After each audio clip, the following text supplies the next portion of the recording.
Hi guys, ఇది Narayanguda flyover దగ్గర అయింది accident. So VNR VJIT college bus అయితే యాక్సిడెంట్ అయింది. 2 to 3 కిలోమీటర్స్ అయితే ట్రాఫిక్ ఆగిపోయింది యాక్సిడెంట్ వల్ల. సో యాక్సిడెంట్ అయితే ఒక కార్ని తప్పియబోయి బస్ డ్రైవర్ అయితే డివైడర్ ఎక్కిచ్చేసిండు. డైరెక్ట్ పోయి అది పోల్కి తాకి ఆగిపోయింది.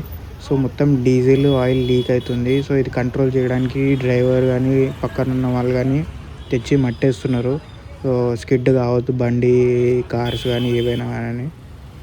పోలీస్ టీం అయితే ఇమీడియట్గా యాక్సిడెంట్ స్పాట్కి అయితే వచ్చి ఇన్స్పెక్షన్ చేస్తున్నారు ఏమైందని చెప్పి. ఎవరికైతే ఏం కాలేదు, కానీ ఒక అమ్మాయికి అయితే సీరియస్గా హెడ్కి తాకిందంట. అఫీషియల్గా సీసీటీవీ ఫుటేజ్ చూసి కానీ చెప్పలేము. పక్కనే తాజ్మహల్ హోటల్ అయితే సీసీటీవీ కెమెరాస్ ఉన్నాయి. సో దాంట్లో చూసి మనము చెప్పొచ్చు ఏమైందనేది. స్టూడెంట్స్ అయితే చాలా టెన్షన్ పడుతున్నారు. వాళ్ళ పేరెంట్స్కి ఫోన్ చేసి ఈ అయిన ఇన్సిడెంట్ గురించి ఎక్స్ప్లెయిన్ చేస్తున్నారు. బస్సు ఫ్రంట్ అయితే మొత్తం డ్యామేజ్ అయిపోయింది. పోల్ కూడా మొత్తం మొంగిపోయింది. ఆ ఇంపాక్ట్ అంత గట్టిగా ఉంది. సో ఇంత స్లో స్పీడ్లో అయింది కాబట్టి ఏం కాలేదు, లేకపోతే చాలా ఇబ్బంది అయ్యేది.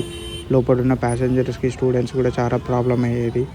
అక్కడ ఉన్న చాలామంది ఐ విట్నెస్ అయితే కార్దే ప్రాబ్లము, కారే అడ్డం వచ్చింది, దాన్ని తప్పియబోయి కారు డ్రైవర్ అయితే ఇక్కడ డివైడర్ ఎక్కిచ్చిండని చెప్తున్నాం. కాకపోతే అఫీషియల్గా కెమెరా ఫుటేజ్ చూస్తే కానీ మనం చెప్పలేము అసలు ప్రాబ్లం ఏమైందని చెప్పి. ఈ వీడియో చూసే వాళ్ళకి ఎవరికైనా ఇన్ఫర్మేషన్ తెలిస్తే కింద కమెంట్ చేయండి.